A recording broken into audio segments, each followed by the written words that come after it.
जय माता दी दोस्तों, वर्ल्ड बेस्ट मैजिक में आपका हार्दिक स्वागत है।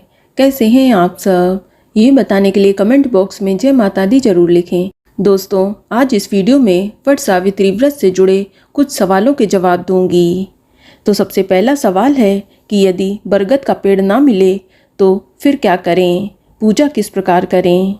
दोस्तों, यदि आपके आसपास कहीं बरगद का पेड़ नहीं है तो ऐसे में आप एक दिन पहले ही बरगद की डाल अपने घर में मंगवा कर उसे किसी गमले में गाड़ कर पूजा कर सकती हैं।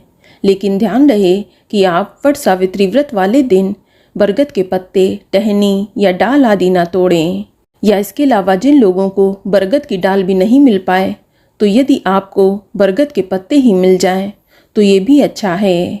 आप इन पत्तों पर रोली का पेस्ट बनाकर उसमें ब्रह्मा, सत्यवान, सावित्री लिखकर पूजा कर सकती हैं।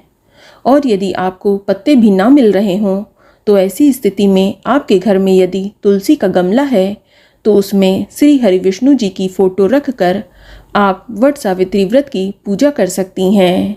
या इसके अलावा आप कलश स्थापना करके सत्यवान सावित्री का आवाहन करते हुए भी पूजा कर सकती हैं। अब अगला सवाल है कि वट सावित्री का व्रत कब खोलें और क्या खाकर खोलें? दोस्तों, कुछ लोग पूजा करने के बाद ही जल और भोजन ग्रहण कर लेते हैं। सिर्फ बरगद के पेड़ की पूजा करने तक ही निर्जल व्रत रखते हैं और पूजा के बाद व्रत खोल लेते हैं। लेकिन कुछ लोगों के यहाँ पूरा दिन व्रत रखकर अगले दिन सुबह वट सावित्री का व्रत खोला जाता है। तो ऐसे में आपके परिवार या खानदान में जो नियम हो आप उसी नियम को फॉलो करें और उसी वक्त अपने व्रत का पारण करें। लेकिन ध्यान रखें कि जब भी आप व्रत खोलें तो व्रत खोलते समय आपको एक वट वृक्ष की कोपल और 11 भीगे हुए चने लेकर उन्हें पानी के साथ निगल कर ही अपने व्रत का पारण करना चाहिए। आप चने और कोपल निगलने के बाद ही कुछ और खाएं, इस बात का विशेष ध्यान रखें। अब अगला सवाल है कि क्या वट सावित्री व्रत कुंवारी लड़कियां रख सकती हैं या नहीं? तो आपको बता दूं कि कुंवारी लड़कियां वट सावित्री का व्रत रख सकती हैं। जैसे कुंवारी लड़कियां करवा चौथ या तीज आदि का व्रत करती हैं, वैसे ही कुंवारी लड़कियां मनचाहे वर की प्राप्ति के लिए वट सावित्री का व्रत रख सकती हैं। अब अगला सवाल है कि वट सावित्री व्रत वाले दिन जो वट के पत्ते के गहने पहने जाते हैं तो गहने आपको कितनी देर पहनने हैं और इन गहनों को उतारने के बाद क्या करना चाहिए? तो दोस्तों, वट सावित्री के व्रत में अखंड सौभाग्य की प्राप्ति के लिए इस दिन महिलाएं वट वृक्ष के पत्तों के गहने बनाकर पहनती हैं। दोस्तों, बहुत सी महिलाएं ये भी पूछती हैं क्या पत्तों के गहने पहनना जरूरी है? तो आपको बताना चाहूँगी कि हाँ, आप पत्तों का हार, कंगन बनाकर पहन सकती हैं या कम से कम 1 या 2 पत्ते अपने बाल या जूड़े में जरूर लगाएं। इससे आपको अखंड सौभाग्य का आशीर्वाद मिलता है। अब बहुत सी महिलाएं ये जानना चाहती हैं कि आखिर वट के पत्तों के गहने कितनी देर पहनना है। तो दोस्तों, आप जब वट वृक्ष की पूजा स्टार्ट करें तो उससे पहले ही आपको गहने पहनने हैं और जब तक पूजा समाप्त ना हो जाए तब तक आप ये गहने जरूर पहने रहें। पूजा करने के बाद आप चाहें तो इन्हें तुरंत उतार सकती हैं या कुछ घंटों के बाद भी इन गहनों को उतारा जा सकता है। और बात करें कि गहने उतारने के बाद आपको इन पत्तों के गहने का क्या करना चाहिए, तो दोस्तों, ये गहने 16 श्रृंगार की चीज़ें हैं। आप चाहें तो अपने श्रृंगारदान या ड्रेसिंग टेबल में इन पत्तों को रख सकती हैं या अपने बेड के गद्दे के नीचे सिरहाने पर भी रख सकती हैं। और अगर आप इन पत्तों को रखना नहीं चाहती हैं तो आप इन्हें घर में किसी गमले में मिट्टी के नीचे दबा दें। बस ध्यान रखें कि ये पत्ते किसी के पैर के नीचे ना आए। इन्हें गमले में दबा दें तो ये सुरक्षित रहेंगे और सूख कर मिट्टी में मिल जाएंगे। अब अगला सवाल है कि पूजा के बाद पंखे का क्या करें? दोस्तों, वट सावित्री की पूजा में पंखा चढ़ाने का विशेष महत्व है। पूजा में 2 पंखे चढ़ाए जाते हैं। आप वट सावित्री की पूजा के समय 2 पंखे चढ़ाएं, जिसमें से एक पंखे में श्रृंगार का सामान व दान का सामान रखकर मंदिर में किसी पंडित को दान कर दिया जाता है और दूसरे पंखे को महिलाएं अपने घर ले आती हैं और उस पंखे से अपने पति को हवा करती हैं। तो पूजा के बाद एक पंखा दान किया जाता है और दूसरा पंखा घर लाकर उससे अपने पति को हवा करनी चाहिए। अब अगला सवाल ये है कि यदि वट सावित्री व्रत वाले दिन पति पास ना हो तो व्रत और पूजा कैसे करें। दोस्तों, बहुत सी महिलाएं होती हैं जिनके पति जॉब या किसी अन्य काम के चलते दूर रहते हैं। तो ऐसे में महिलाओं के मन में दुविधा होती है कि वह व्रत रखें या नहीं। तो मैं आपको बता दूं कि आपको निसंदेह इस व्रत को रखना चाहिए और ज़रूर रखना चाहिए, क्योंकि ये व्रत पति की लंबी आयु के लिए होता है।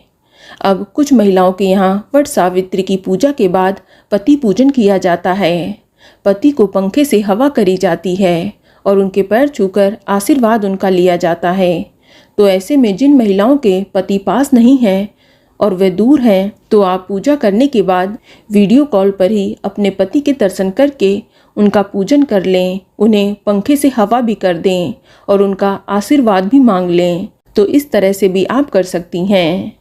और अगर आपकी वीडियो कॉल पर बात होना संभव न हो तो आप निसंकोच बरगद की पूजा के बाद अपना व्रत खोल सकती हैं। आप चाहें तो पंखा अपने पास सुरक्षित रख लें और जब भी आपके पति घर आएं तो आप उस पंखे से उन्हें हवा कर दें।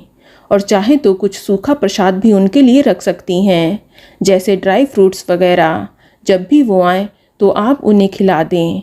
ऐसा करने से भी आपको और आपके पति को भगवान का पूरा आशीर्वाद प्राप्त होगा।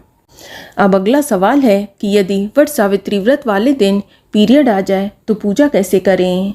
दोस्तों, अगर आप इस बार पहली बार व्रत कर रही हैं और आपको पीरियड आ गया है तो ऐसे में आप व्रत की शुरुआत ना करें। आप नेक्स्ट ईयर से व्रत प्रारंभ करें।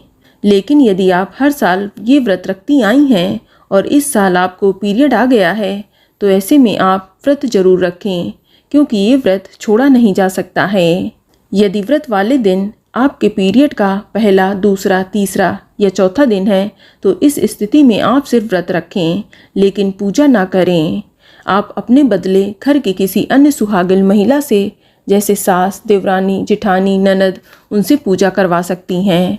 या आस पड़ोस में कोई महिला जो वट सावित्री की पूजा कर रही हो तो आप उसे अपना सामान देकर उससे भी पूजा करवा सकती हैं। और दूर बैठकर वट सावित्री व्रत की कथा जरूर सुने। तो इस तरह से भी आपको पूजा का पूरा लाभ प्राप्त हो जाएगा। अब अगला सवाल है कि वट वृक्ष की परिक्रमा कितनी लगानी चाहिए। आपको बता दें कि वट सावित्री के व्रत में 12 की संख्या का विशेष महत्व है। ये 12 की संख्या साल के 12 महीने का संबोधन करती हैं। इसलिए कई क्षेत्रों में 12 बार वट वृक्ष की परिक्रमा की जाती है। लेकिन बहुत सी जगह पर अलग अलग नियम भी हैं। तो आप अपने परिवार की परंपरा के हिसाब से 5, 7, 11, 21, 51 या 108 बार भी वट वृक्ष की परिक्रमा कर सकती हैं। आप कच्चे सूत का धागा ले लें और उसे वट वृक्ष पर लपेटते हुए परिक्रमा करें, या कुछ भीगे हुए चने, गुलगुले या बादाम लेकर भी परिक्रमा की जा सकती है। तो जैसा भी आपके परिवार में होता आया है आप उसी नियम को फॉलो करें। अब अगला सवाल है कि वट सावित्री के व्रत में क्या खाएं और क्या नहीं खाएं। दोस्तों, वट सावित्री के व्रत में पूजा में जिन चीज़ों की ज़रूरत होती है, जो चीज़ें पूजा में चढ़ाई जाती हैं, पूजा होने के बाद उन्हीं चीज़ों को खाया जाता है। इस दिन पूजा में पूड़ी, पुए, गुलगुले, भीगे हुए चने आदि चढ़ाए जाते हैं। तो आप पूजा करने के बाद पूड़ी, पुए, गुलगुले, खरबूजा, आम, भीगे हुए चने, यही सब चीज़ें खा सकती हैं। लेकिन कुछ भी खाने से पहले आप सबसे पहले भीगे हुए चने और वट वृक्ष की कोपल जरूर निगलें। इसके बाद ही कुछ और भोजन ग्रहण करें। दोस्तों, वट सावित्री के व्रत में खरबूजे के फल का विशेष महत्व है। इस दिन पूजा में खरबूजा चढ़ाएं और बाद में आप खरबूजे का प्रसाद भी ग्रहण करें। लेकिन ध्यान रखें कि वट सावित्री के व्रत वाले दिन भूलकर भी मांस, मछली, अंडा का सेवन ना करें। हो सके तो इस दिन प्याज, लहसुन से बना हुआ भोजन ना करें।